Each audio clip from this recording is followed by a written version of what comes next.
Three, two, one, and we are rocking and rolling. Annie Whitehead, welcome to the Seb Whitehouse show. Thanks for joining me today.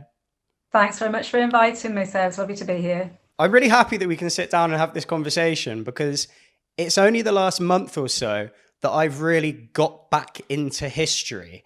When I was at school, I enjoyed it. I used to get quite good grades at history, but it's only the last month or so I've read a few history books.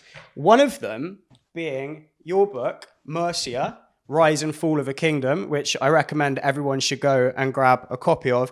And yeah, it's really interesting. We'll get into the specifics of this book shortly, but first of all, I'd just like to know, why are you a historian, Annie? What is it about history that you love?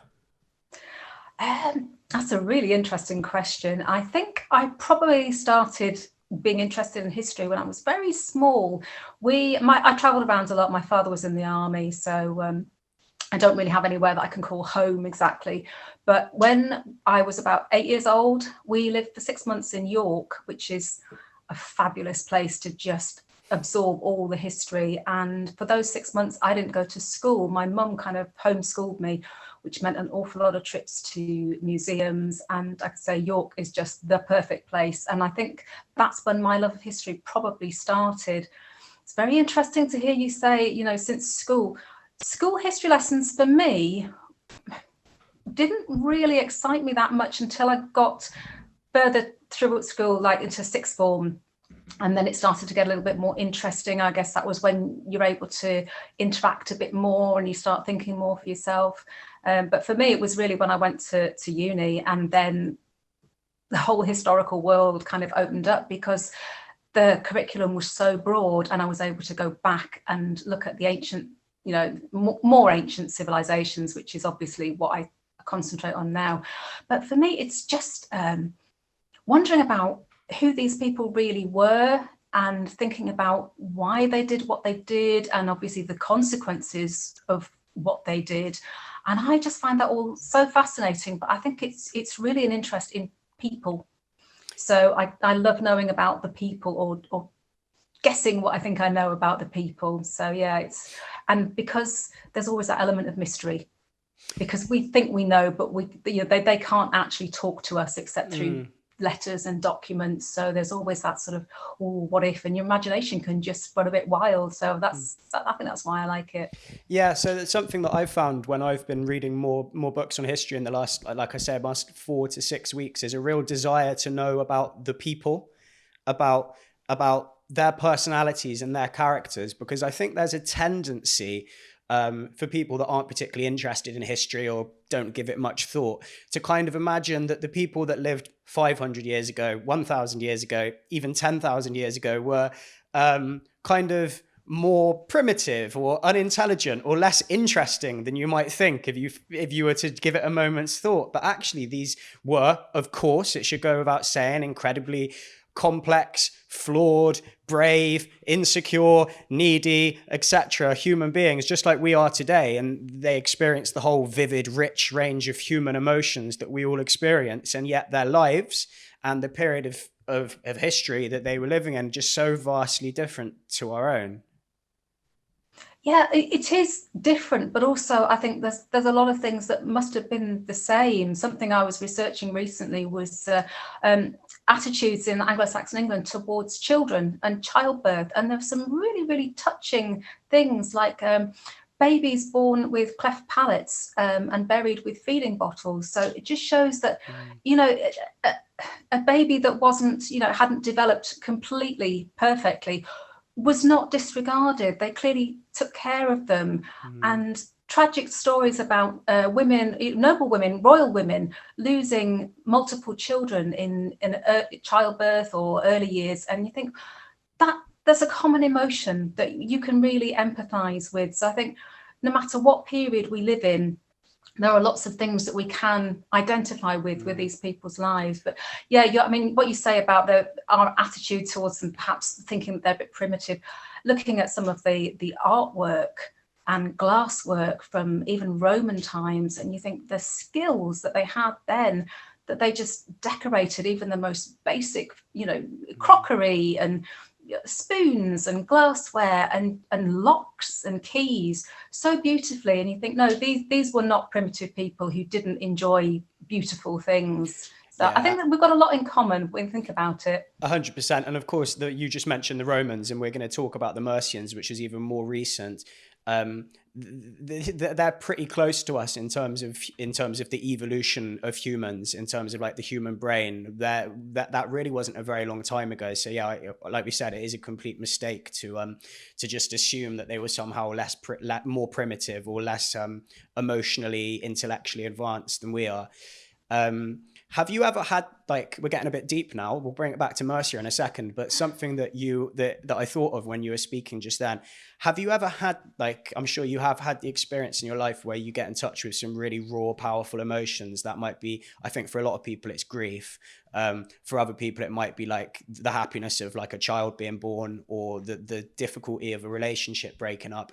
My experience when I have those emotions is that that's the closest I get to like the raw essence of humanity almost.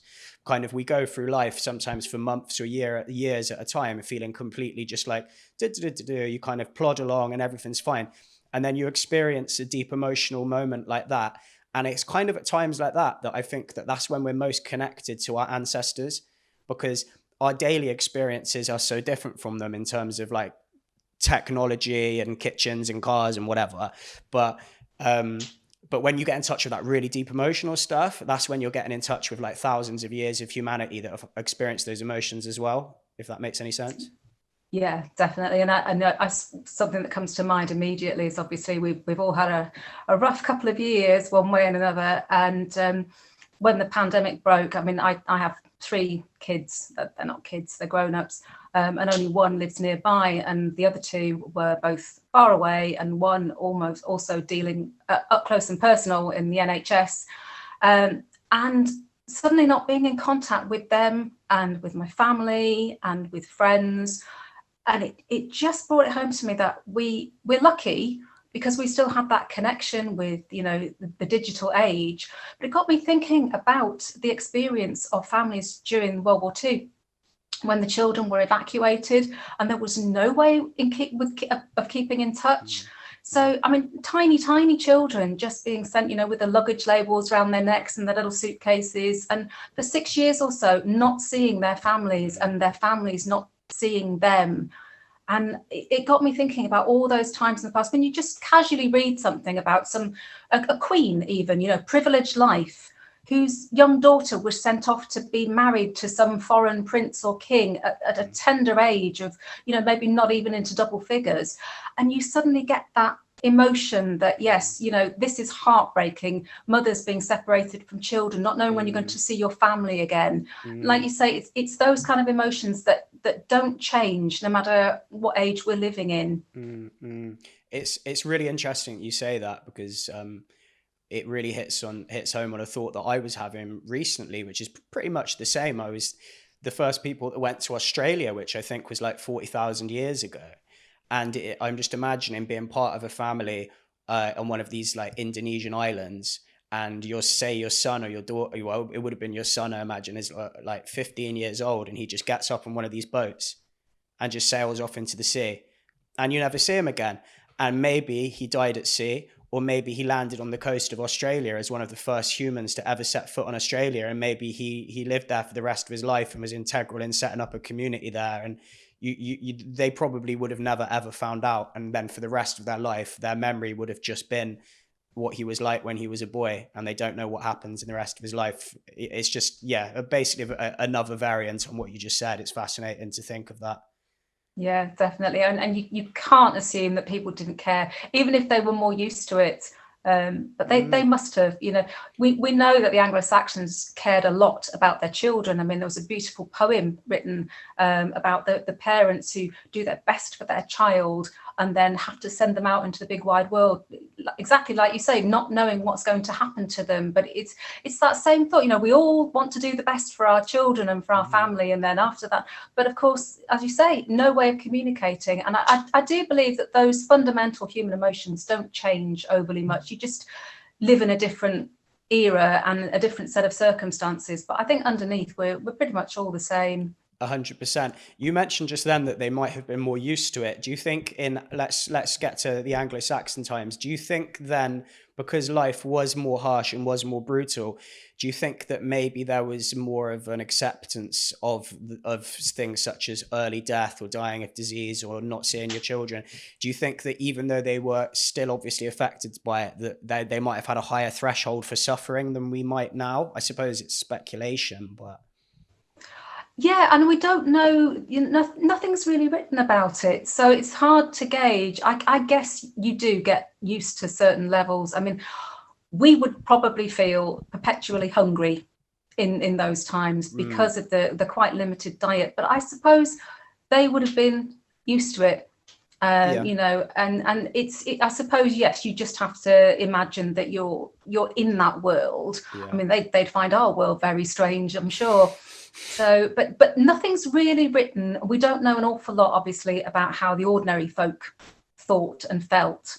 And we don't actually get terribly much about how the women felt, because most of what's left to us anyway is chronicles and such like, written in the main by men, religious men at that. So there's another slant. You might assume perhaps that everybody was so religious and they thought, oh, it's God's will, this is what will happen.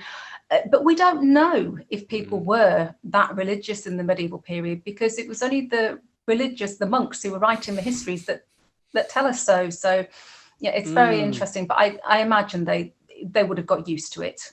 Yeah, I was thinking necessarily. Sorry, carry on. No, I was just going to say, it doesn't mean that they didn't feel it, but I think they probably expected it. It was probably, if you managed to get at least some of your kids to adulthood, then that was probably a win.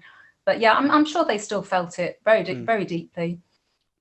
It's interesting the point you just raised about how much of the history is recorded by religious men, because I was actually just thinking yesterday, in relation to this conversation that we're having now, I was thinking about the wide range of different people that I know of that are either that have no religion or are religious or have some sort of like spiritual take on life, and the variation of that. And I was thinking, was there the equivalence of that in the Anglo-Saxon times? Were there, I mean, that, I guess it's reasonable to assume there were a less variety of different faiths, but I wonder whether there were some people that secretly in their own head or in the privacy of their family or their wider friendship group or even their community were all just kind of non-religious and open about that. Maybe they even had a laugh about it, or whether or not the history that we get told, like the one that you just laid out of everyone being very pious and the church ruling, or whether or not that's fabricated or at least exaggerated. To what extent? I was having the same thought yesterday. It's difficult to know exactly, but obviously when the Angles and the Saxons and all the rest first came over, they weren't Christian. They weren't converted. That didn't start until around about the 7th century. And Pender, my favourite of all the Mercian kings, was famously pagan. What that meant, we don't know. Obviously, they probably worship more than one god. We got some idea from the Norse gods, Thor and Odin, etc. And there were probably Anglo-Saxon equivalents. To what extent everybody converted, don't know. Certainly in the early period, a lot of the kings, my take is that some of them were converting for quite cynical reasons.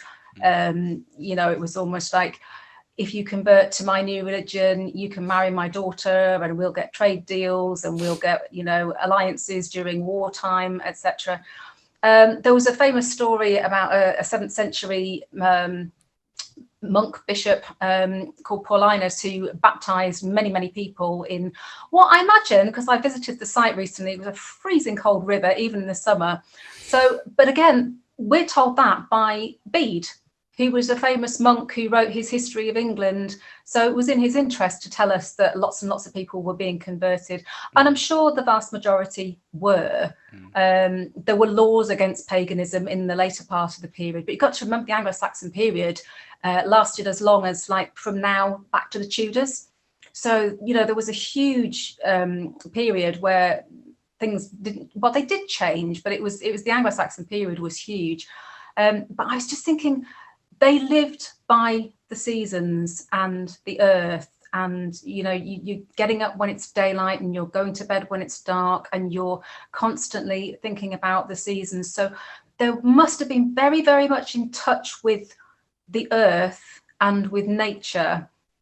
Whether at what stage everybody started to think that this was all God's work, we don't know. And like I say, it's very difficult to know how long exactly that conversion process took, beyond the people that we're told about. And obviously the people we're told about are the kings, sometimes the queens, if we want to hear a story about how evil they were, because a lot of them were portrayed as murderesses, poisoners, witches, etc.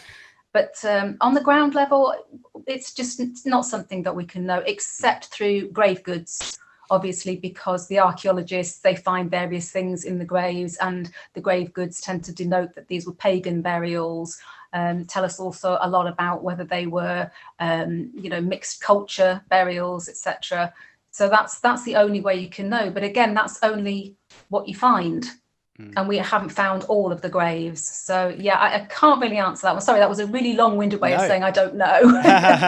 No, it's great. It's funny, actually. It wasn't until reading your book that I realized how the casual use of the term pagan or heathen as an insult, which is quite out of date now, but it's something you might have seen in sort of Blackadder or something.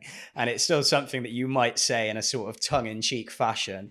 It just, of course it's obvious, but it never really dawned on me until reading your book that the only reason that they're used as insults is because they were written in paganism was written about in derogatory terms by Christian monks, and 1,000 years later or 1,500 years later people are still going, you're pagan as a joke. But it's funny how it stuck like that. And it may be that paganism, who knows, it may be that it was a more righteous, valid, virtuous form of spirituality than we will ever know compared to Christianity. There's no way of knowing, is there? No, and especially as at that time they didn't keep written records. So we can only go on the side that's come down to us through the written records.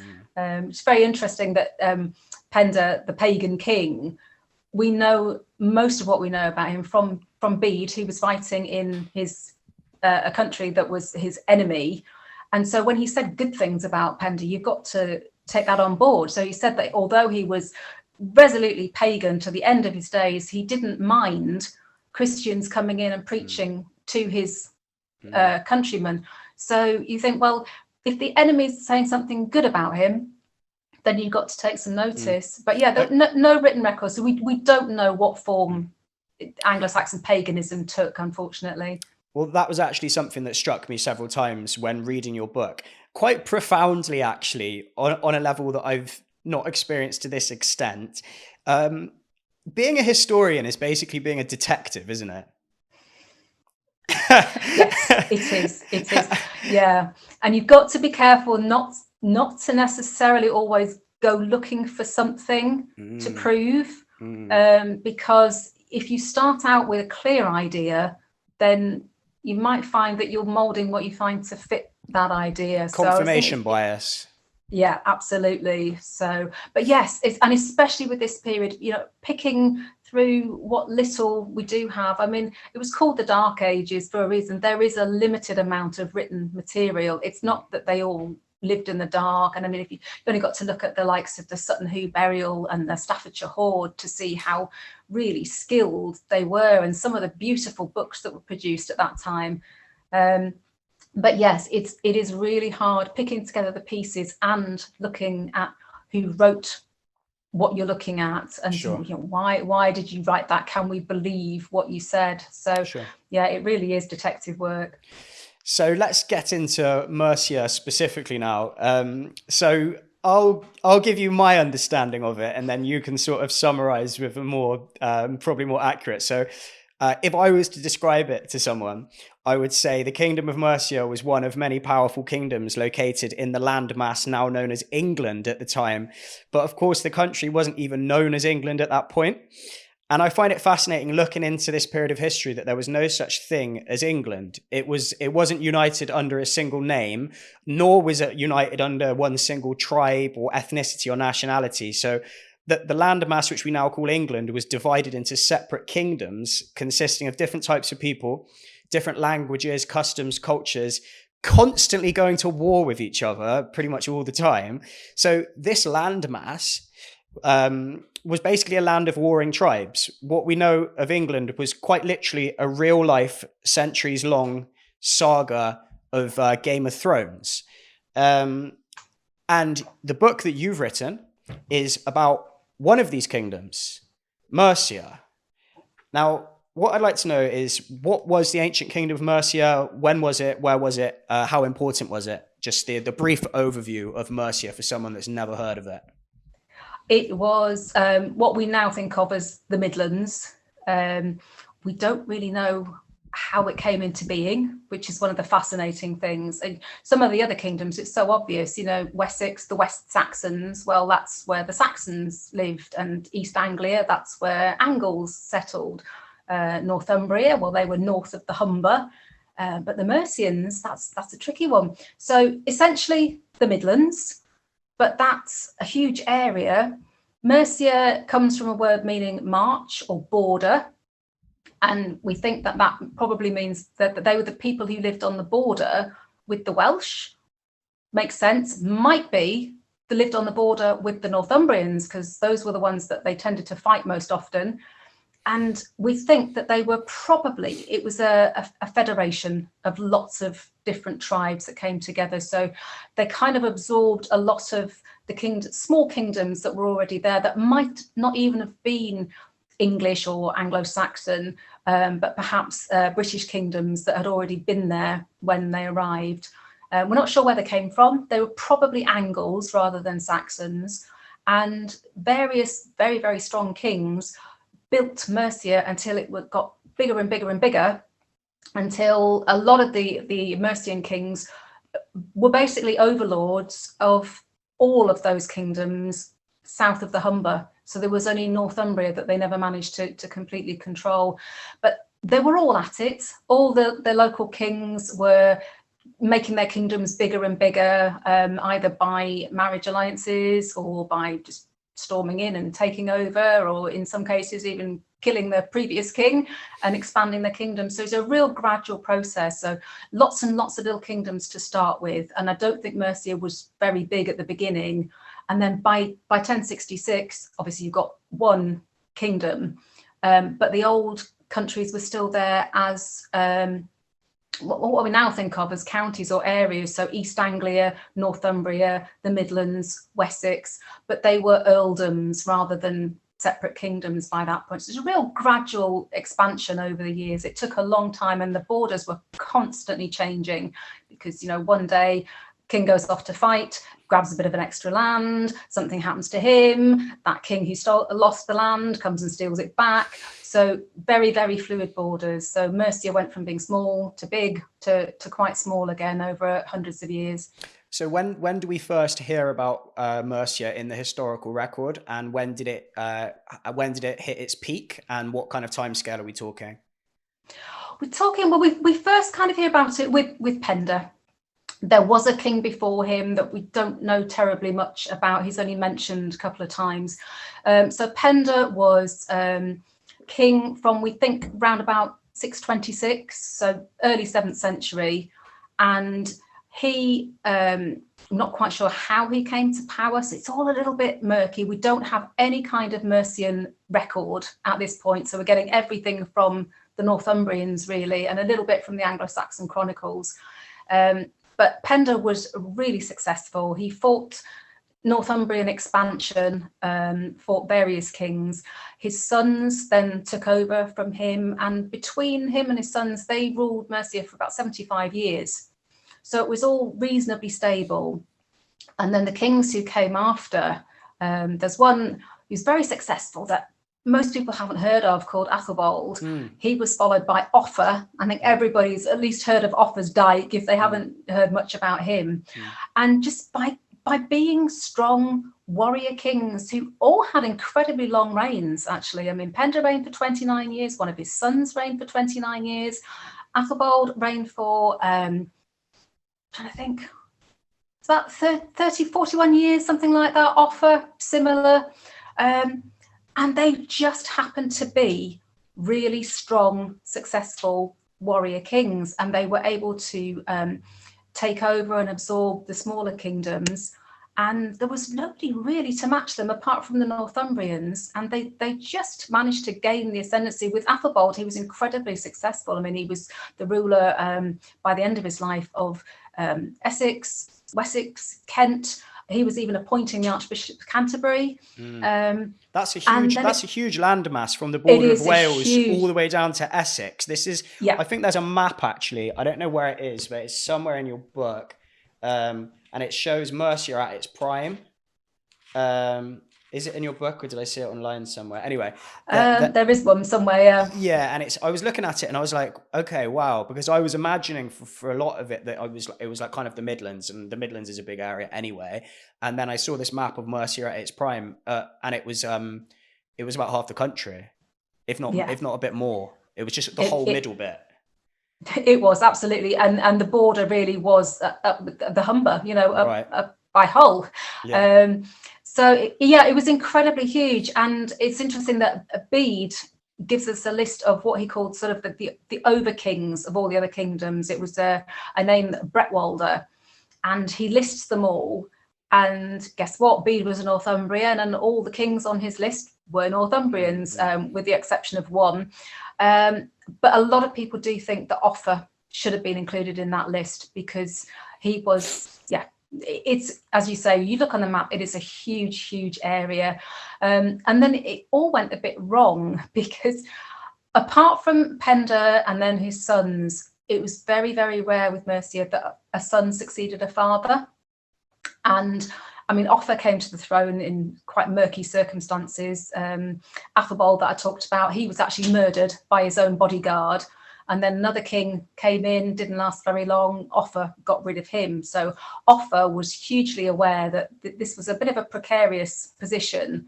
And he went to great lengths to ensure that his son would succeed him, even got him anointed. The Archbishop of Canterbury wouldn't do it. So Offa set up a new bishopric and said, right, you're the new bishop. You can do this for my son. Didn't work. His son only reigned for 5 months. We're not sure what happened to him. I suspect it was foul play. He might have been a sickly kid. We don't know. But there was this perfect storm, because after Offa came a few things. The first Vikings arrived. Mercia ran out of kings. There were a lot of people fighting for kingship. So every time there was a new king, there were loads of other contenders. So there was a lot of quick changes of succession. And the biggest thing of all, Offa had a run-in with a guy called Egbert of Wessex. Most people haven't heard of him, but he actually established the dynasty that led to Alfred the Great. And all of a sudden, Wessex just took over, because it had these strong family kings who, sons succeeding fathers or brothers succeeding brothers, culminating with Alfred the Great. And Wessex then just grew bigger, and Mercia's time was over. It ran out of kings. Wessex got stronger, and the Vikings came. So that's sort of a triple whammy, really, for Mercia. And after that, its power just waned, sadly. So would you say this time period, the time period you're describing now, from the sort of the first recorded origins, was it about 400 or 500 years? My maths is not great, but so from the early 7th century right through to, well, actually the history of Mercia carried on to the late 11th, so just beyond 1066, not very happily, but the last Earl of Mercia actually died in 1071. Okay. Still fighting the Normans, so they didn't give up. But when it stopped being a kingdom, it still had a really important part to play in history, and so many of the characters that we know were actually beyond where it stopped being a kingdom. So Athelflaed, Lady of the Mercians, a lot of people have heard of her now, and she's people are learning more about her. Well, of course, she wasn't a queen, because the last kings of Mercia had gone by that point, but also Lady Godiva. I think everybody's heard of Lady Godiva. She was a Mercian lady.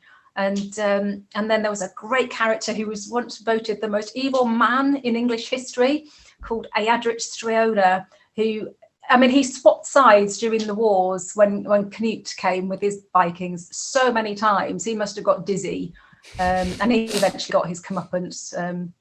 So yeah, lots of really interesting Mercian characters, and lots tied up with the history of 1066 as well. So that's really why I wanted to write the book, because there are names that we have heard of, like Pender, like Offa, like Athelflaed, Lady of the Mercians, like Lady Godiva, all in Mercia. But poor old Mercia didn't have anyone like Bede writing its history. And it just got a really bad press. And I said in the book, so much was written by their enemies or by countries where they'd taken over. So it's just really interesting to try and find that balance and get the other side of the story. Yeah, that's something that I found interesting, and you did mention it several times in your book.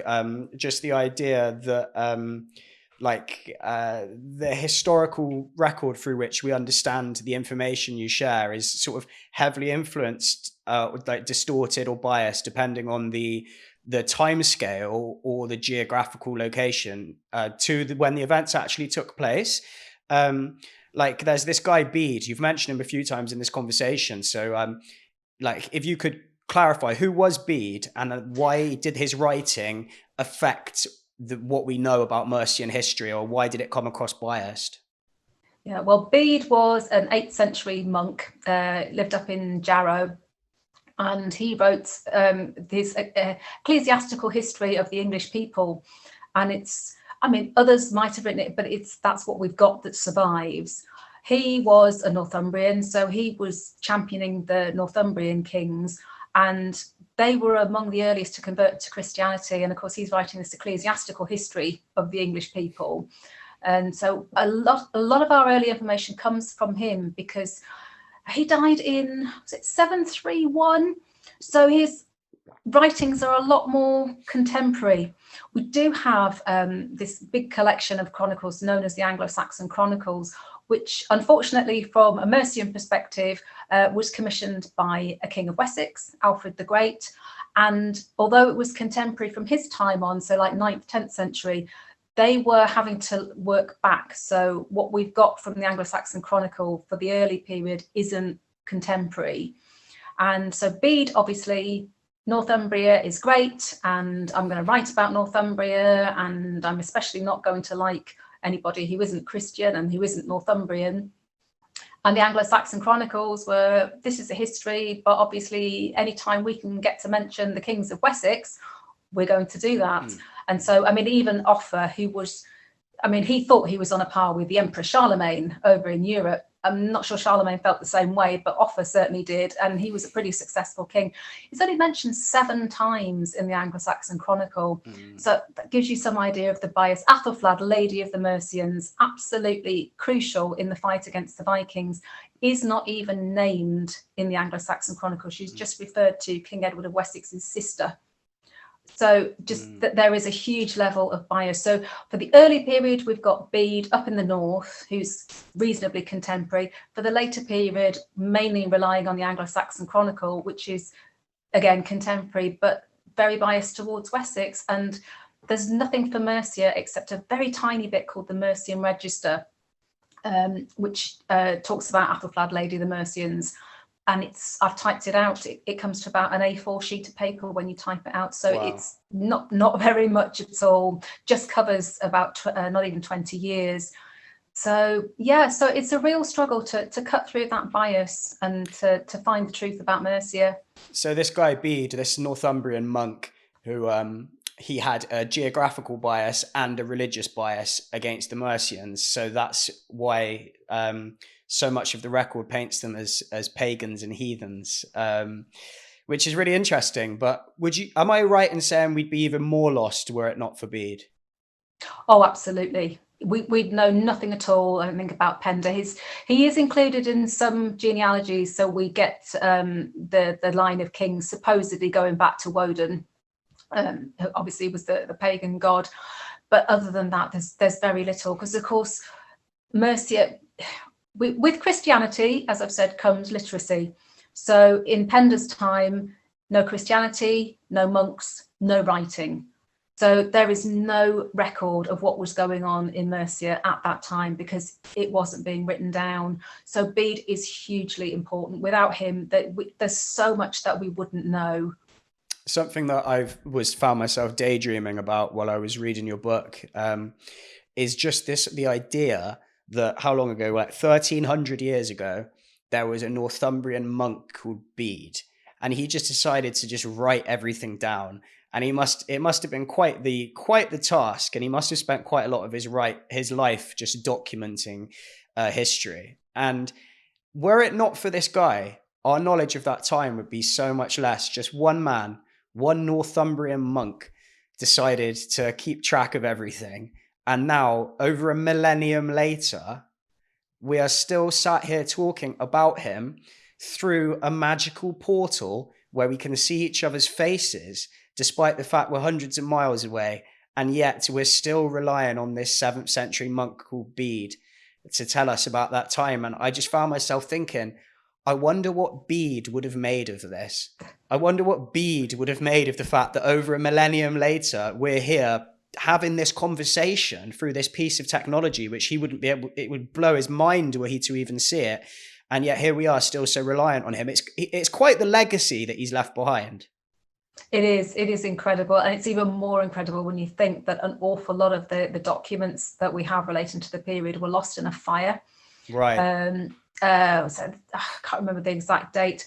And some documents were a bit scorched, and we lost a lot of the original documents, but copies were made.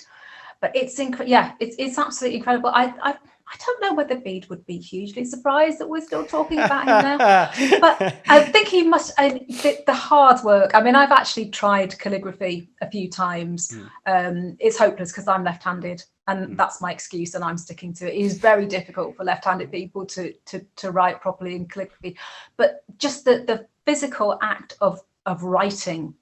Never mind the sources that he must have been drawing upon. And presumably he was getting stories from people that he met, and possibly working from older sources. We don't know, but that I know how physically hard it is to write in the way he was writing. So and not with electric light. Let's not forget that. Right. If you can't see something these days, you just put a lamp on.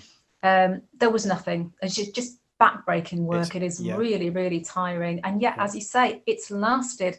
And without that, and without digging things up out of the ground, I mean, I don't know if you've seen the film The Dig that was on recently, all about the Sutton Hoo discovery, and the feeling that people must have got when they were digging these beautiful artifacts out of the ground, and not just the beautiful ones, but the ordinary, the everyday things that come out of the ground.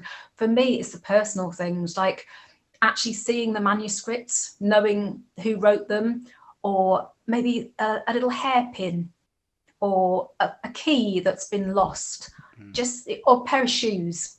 It's incredible what survives. It just links us right back to the past. And like you say, it's over 1,000 years, but it just doesn't suddenly feel like it.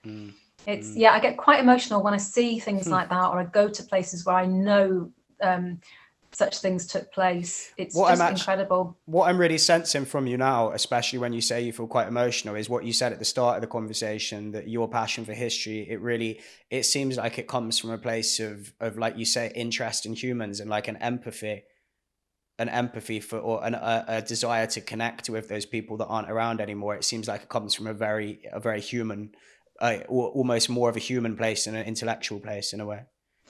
I think it probably does, and I think bearing in mind that hand in hand with writing about history, I actually write fiction as well. So it's the stories, the human stories, that just get me really excited. I mean, I think we've covered this, but I just wanted to say, like, I really enjoyed. I think it might have even been the last sentence of your book. You say the story of Mercia is one where so often its leaders stand accused by the history and are not able to defend themselves. And I really liked that. And like I say, we've covered that in this conversation already, but I just find it really interesting. And it's actually for that reason that my favorite king, just like yours, is Pender. And the reason I like Pender, it may be just because his name Pender I just like the sound of the name. And it sounds a bit like Pender, and it also doesn't sound like any names that we have now. It might just be that I like the sound of the word, but also I think the reason I like Pender is because it seems like there really was a concerted effort to paint him in a negative light. And if we can pick up on that 1500 years later, I think I just have a tendency to support the person that's being made to look bad. So I think I've decided to like Pender the most, and to try and think that there was some good in Pender. I don't want to buy into the lies and the bias. What I love about him is actually the things that Bead does say, and so we've got nothing else to go on really. The Anglo-Saxon Chronicle doesn't give us very much information about Pender at all. But there are little things that Bede said, and piecing the story together. And it was great because I also written a novel about Pender's life and about the life of his sons. Small things that we realised that he was, one of the reasons that he got quite upset was when his kinswoman, probably his sister, was put aside by a West Saxon king. And a lot of the kings at that time, what they were doing was they might have had some kind of a marriage, but then when they got converted to Christianity, they would tend to seal this in kind of a diplomatic alliance. Yes, I'll become Christian and I will marry your daughter. And what happened was that Pender's sister was put aside by one of the West Saxon kings when he then married a Christian woman, and Pender chased him to the far corners of England. And it was just this idea that he was defending his sister in that way.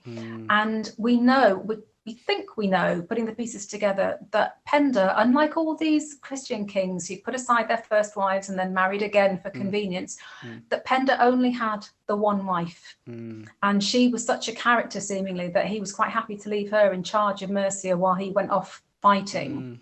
He had a whole brood of children. And I think it's safe to say that he was loyal to the one wife.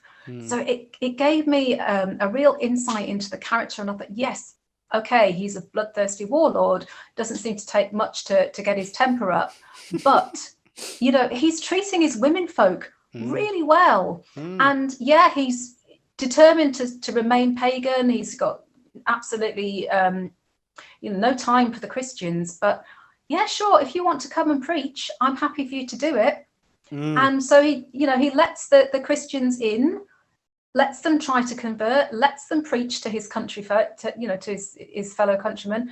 And I just thought, okay, so he's actually showing a lot of tolerance, a lot of loyalty to his family and to his womenfolk, and that made him a good guy in my eyes. And I remember sitting in lecture theatres years and years ago listening to, as each new Northumbrian king took the throne up there, it almost seemed de rigueur that the first thing they do is just attack Mercia.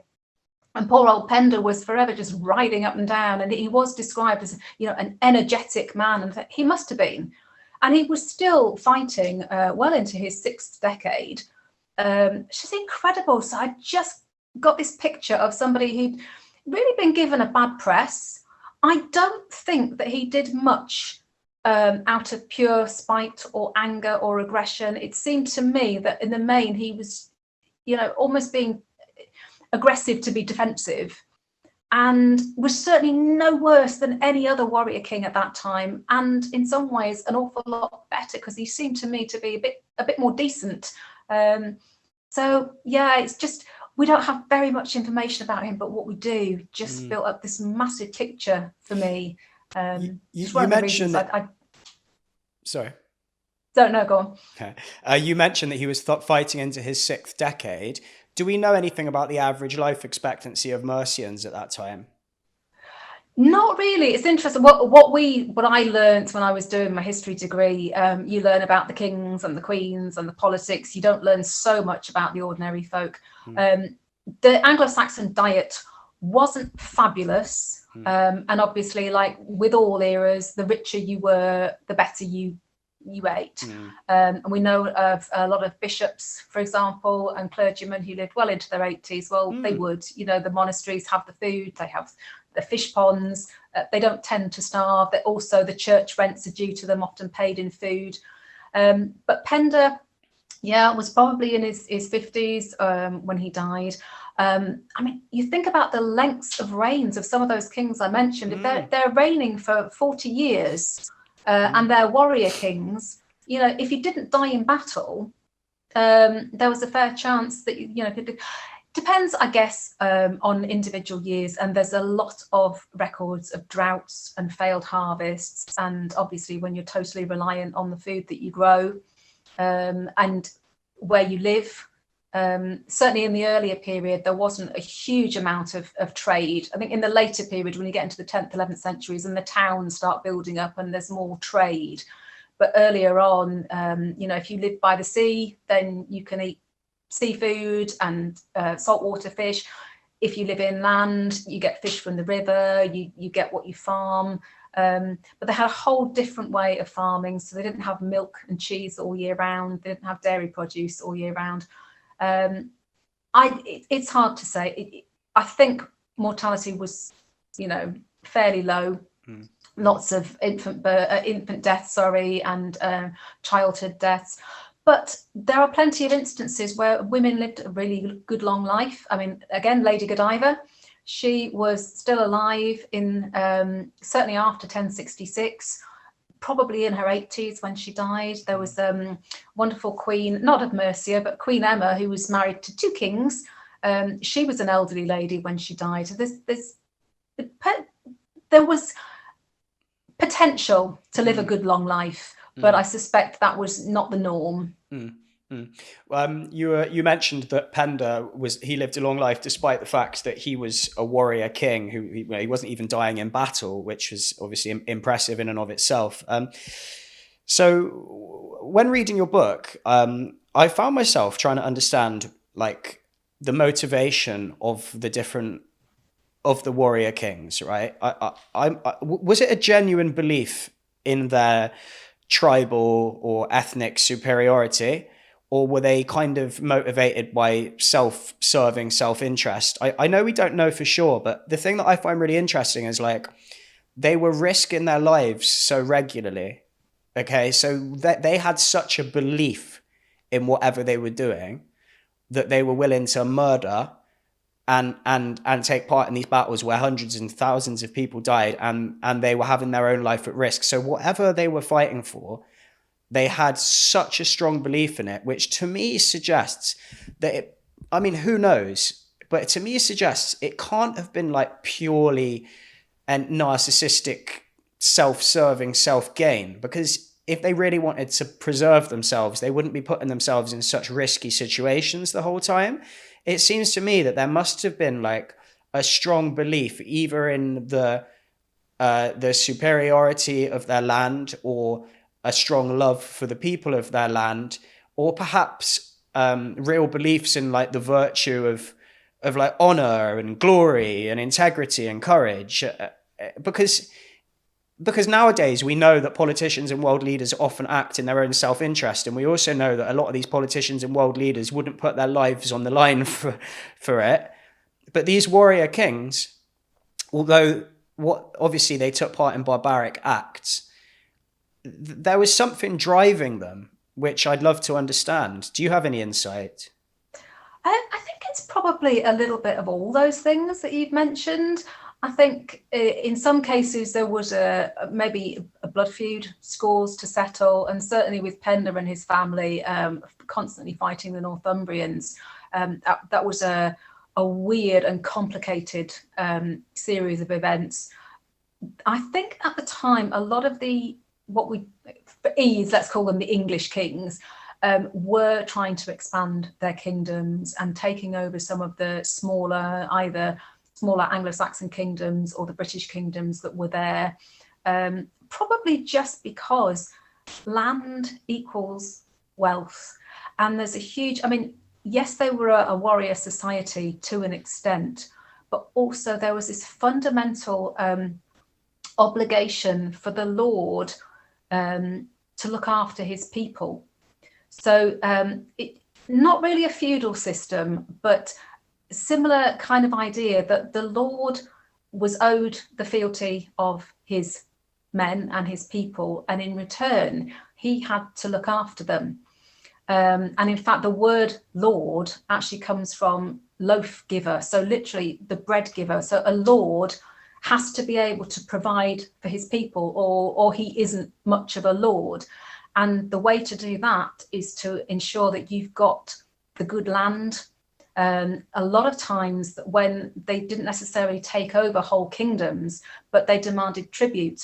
And that tribute was not in coin and gold and silver so much as it was in cattle. So it gives you an idea of what's important. So if you're going to be a successful king of a successful country, then you need land and you need resources and you need to be able to provide for your people. So I think that was probably a strong motivator. But then also I think that isn't, this is going to sound really awful and I don't mean it to, but men throughout the ages have had this tendency to fight. So I think it's also fulfilling that need, and it was, as I say, very much a warrior society. So well, that's what happens. Well, exactly. I know, and that's the thing. It's it's tempting to overthink it, isn't it? It's because I was having the same thought yesterday, and I was thinking about there was a period of time in my teenage years where myself and my group of friends had a feud with a group of boys from another school, and there was, over a period of a couple of years, there was maybe 7, 8, or 9 altercations where violence ensued, and there was shouting and squaring up, and it was just two tribal groups of young men having a mini battle with each other. And I suppose back then, there was much more was on the line. There was much more to be gained, much more to be lost. And perhaps that period of time, which in my life only lasted a couple of years, actually just illustrated people's whole lives back then. Yeah, very much so. And I think it's, you're living that much closer to the land, more in touch, like I said, with the land, and it's very much a handsome. I mean, it was somebody called the Anglo-Saxon period nasty, brutish, and short, and it's an oversimplification, but in a way, it's true. And a lot of people are living hand to mouth, and you're utterly dependent on the harvest. You're utterly dependent on the weather, and yeah, if you're, and also I think. Yes, I think ego probably does play a part. Some kings were more egotistical than others, and I think Offa was one who was very egotistical. You know, we don't have his letters to Charlemagne, but we have Charlemagne's letters to him, and in one of them, Charlemagne's really trying to slap him down a bit, and it's almost like, yeah, come on, you're not that important. But Offa clearly thought he was, and you know, he went out of his way to ensure that he remained top dog and that his son became top dog after him. So I think ego played a part in it, and this whole idea that, you know, you're a successful warrior king, everybody needs to know that. So maybe once in a while, who knows, maybe sometimes they just got bored and decided to start a fight. You know, because we don't know. And it's wonderful. There's a brilliant bit in the Anglo-Saxon Chronicle. There is a battle between Offa of Mercia and I think it's West Saxon, I can't remember the details. The Anglo-Saxon Chronicle does not tell us who won that battle, but it does remark that in that year, marvellous adders were seen in Sussex. So, yeah, and I think that's wonderful, but it's not terribly helpful to me 1,000 years later. Yeah. But it's just one example of how they don't necessarily write down the reasons why people were fighting. They don't always tell us who won, because for them it wasn't particularly, or perhaps they thought, well, this isn't news, everybody knows this. Not really thinking that people 1,000 years from then might actually not know and might need to know. So yeah, we can't, that's the one thing we can't do, where we're told what happened, we're hardly ever told why. So you know, that's part of piecing it all together. Yeah, right. And I've got to say, when you were talking about the land just then, it sort of really hammered home to me how much more likely I would be to fight and maybe even to kill if I thought that there were constantly people going to come and try and steal my house from me. Right? Yeah. I understand it now. Yeah, and then you've got the added complication, obviously, of the Vikings coming in and you know, helping themselves to bits and pieces. So yeah, it's definitely a question of defending your territory, be it your own little patch of land or your kingdom and anything in between. Okay, so something I would really like to ask you. If you could meet one character from Mercian history, who would it be? Um, I mean, Pender is an obvious choice, but actually the one I'd really like to have a conversation with is Athelblad, Lady of the Mercians. I thought you were going to say that, yeah. Yeah, just because she's this... I'd love to know actually what she would think of what was written about her, because she's this wonderful character where she's remarked on an awful lot and also hardly mentioned, and there's this weird kind of contradiction. And I'd love to hear her side of it and find out what was actually going through her mind. Did she think it was unusual that she, as a woman, was suddenly called upon to lead a country, not just lead a country, but lead a country in time of war? And what she thinks about what was written about her afterwards. And I'd just love to know. Again, I mean, she was a woman, she was a mother, but she was also dealing with the Viking problem. And I'd just love to get her insights as to what was really going through her mind at the time. Because I think I'm right in saying that although it wasn't unheard of that women, that there were female rulers, or that women were situated in high up places in society, it seems from reading your book that Athelflaed was perhaps the most powerful woman to have arisen in historical record at that point. Is that correct? Yes, definitely. There was one other woman, a Queen of Wessex, and we were told by a later chronicler that the men refused to go to war with her. But reading between the lines, it does seem that actually, rather than perhaps being a queen in her own right, she might have been a regent for her young son, and she might have been just fighting for his right to the throne. But we don't hear much else about her, unfortunately. Okay. We do have a couple of, but there's a lovely queen called Athera who famously, all we're told in the Anglo-Saxon Chronicle is that she razed a town to the ground, burnt Taunton to the ground. It doesn't tell us why. Again, might assume that we already know. Yeah. But yeah, Athelflaed was the first, maybe the only. She wasn't called queen, and that's...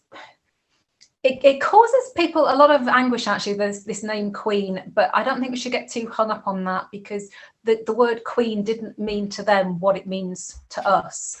And some kings' wives were called queens and some weren't, and some acted as regents for their sons and some didn't. Some witnessed charters and some didn't. So there's a bit of a disparity with the title and the role. So she wasn't called a queen, not in the English sources. The Welsh and the Irish called her a queen. But this idea that she was actually in charge, that's the thing. Obviously, her brother, King Edward, known now as Edward the Elder, was fighting alongside her. So she wasn't completely independent, maybe. But yeah, leading... And the Mercian Register that I spoke about earlier details her rule, and talks about how she built all these fortified towns. I'm not sure that she ever fought, actually wielded a sword. We don't know that. A lot of people say that, yes, she was a warrior queen. I'm not actually convinced on that. But she was definitely in charge. The Mercians clearly were happy to be led by her.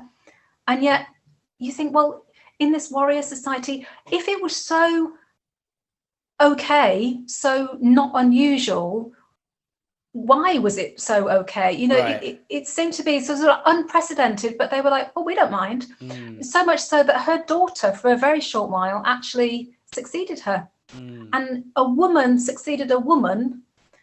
That didn't happen again in this country until Tudor times. So it was a heck of a big thing. But there's this weird kind of, on the one hand, so what? It's no big thing. But on the other hand, it's a really big thing. So yeah, I love looking at her life and her role and thinking about why what happened. I'd just love to be able to ask her. Yeah, well, I mean, you've definitely persuaded me that she's the character that I would most like to meet as well, I think. Based for all the reasons that you just gave.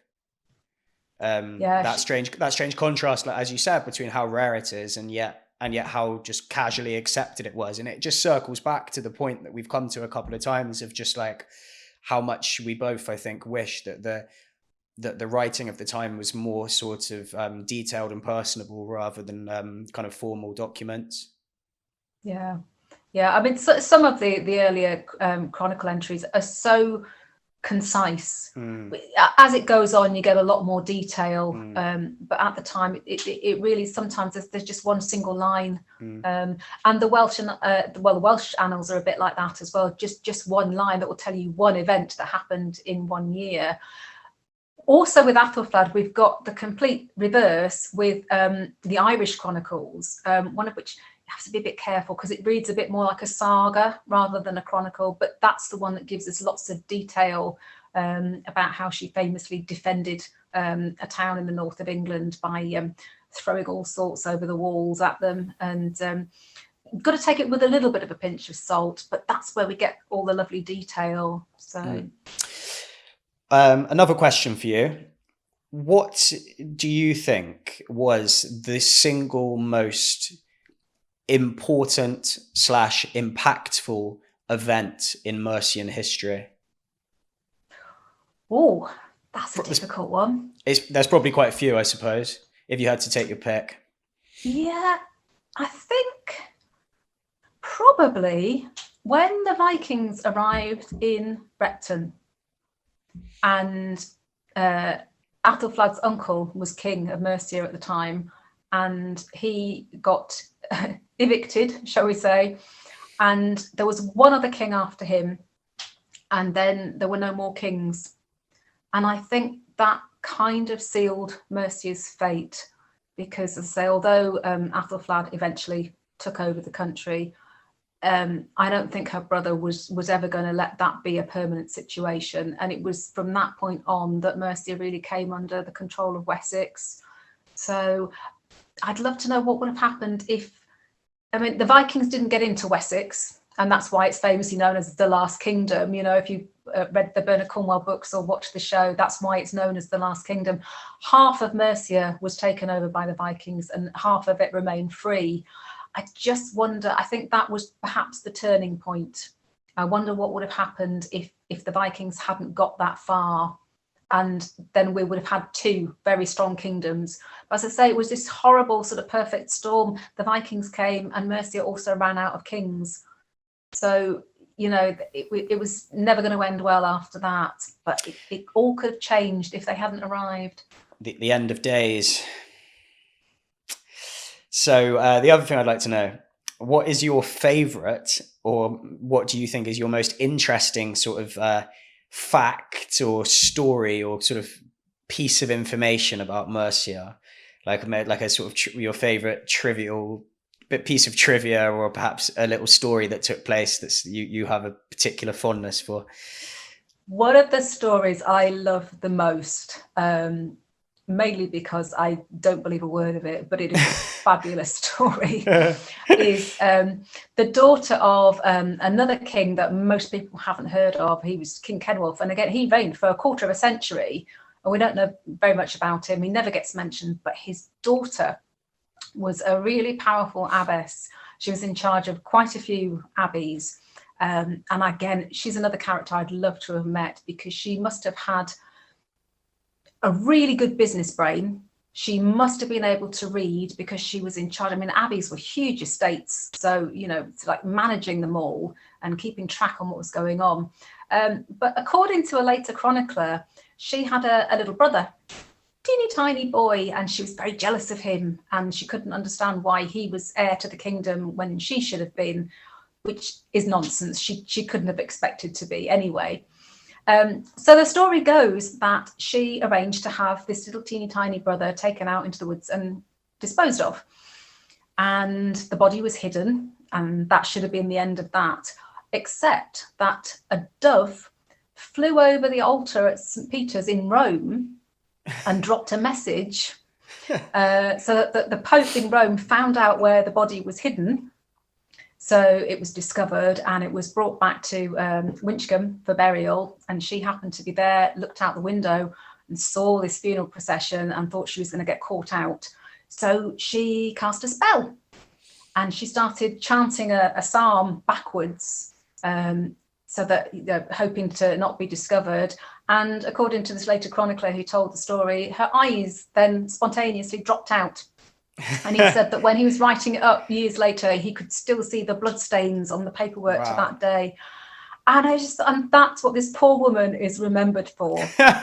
Not for being a very competent woman in charge. She was actually in charge of all the royal archives and loads of very lucrative abbeys. Basically, you know, a high-powered businesswoman. But yeah, that's what she's remembered for, her eyeballs dropping out because she was so evil. And the best bit of that story is that there's very little likelihood that this younger brother actually ever even existed.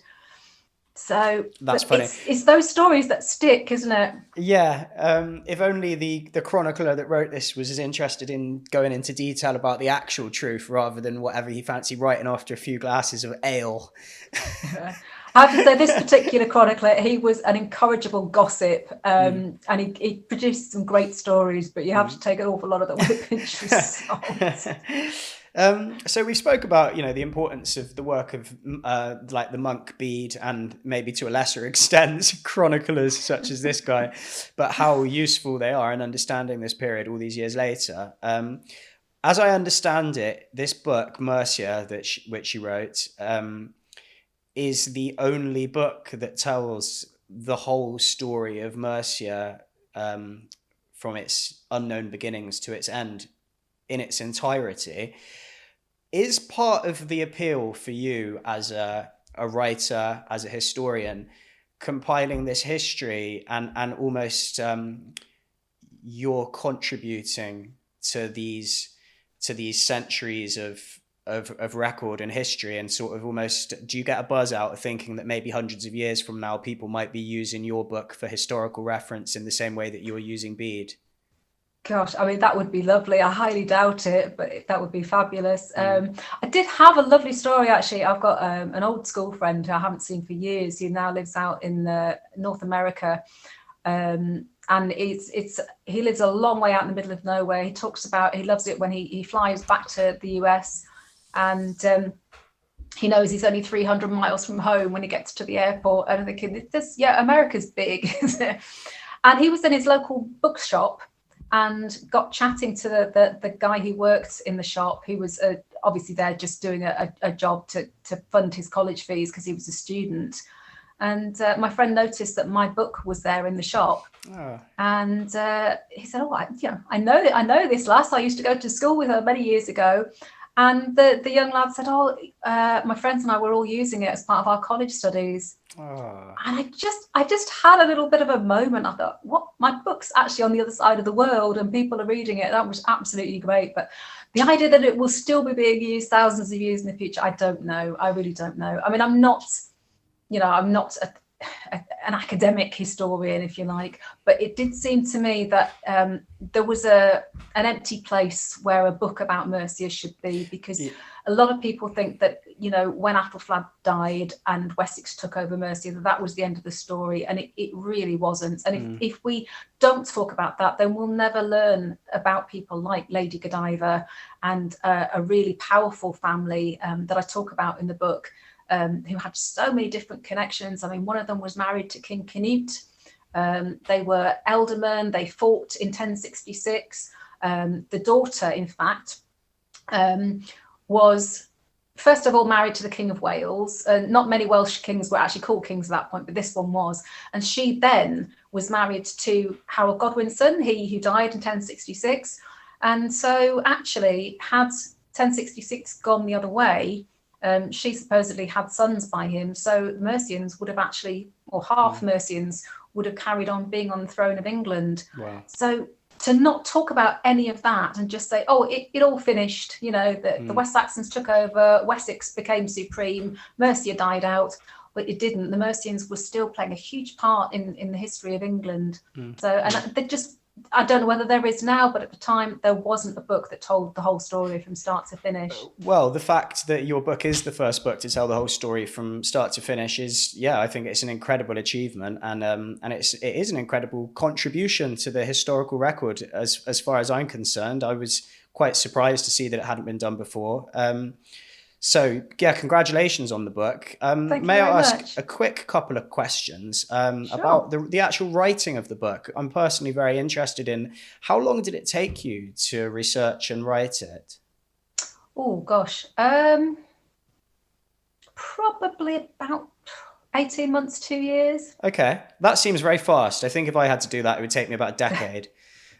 I think it's partly that, I mean, I've just recently finished the novel about Pender's sons, and it didn't take as long as some of my other books because I'd already done the research. So a lot of it, I know now exactly where to look to find, you know, what I need to know, which is why I kind of keep in this niche area of not even the whole of Anglo-Saxon history, actually. So my husband always says, I know a great deal about a very small period of time, which is true.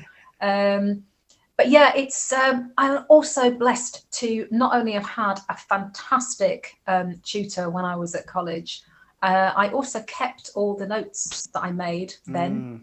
They're looking a bit the worse for wear, but I suppose they are historical documents in themselves now. I had people that I could call on, and a great, you know, what you were saying about this wonderful portal, being able to contact people in other parts of the country, on other sides of the world. Lots of people were really, really helpful.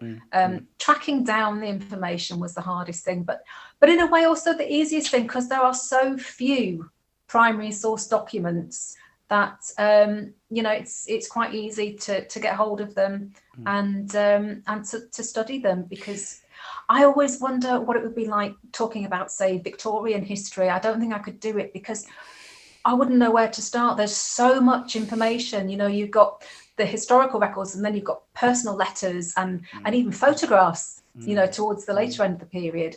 So it doesn't take that long to gather the small amount that we've got. I suppose that's the flip side of not having enough information. There's much more of an element of romance, mystery and intrigue, which perhaps is lacking in later history.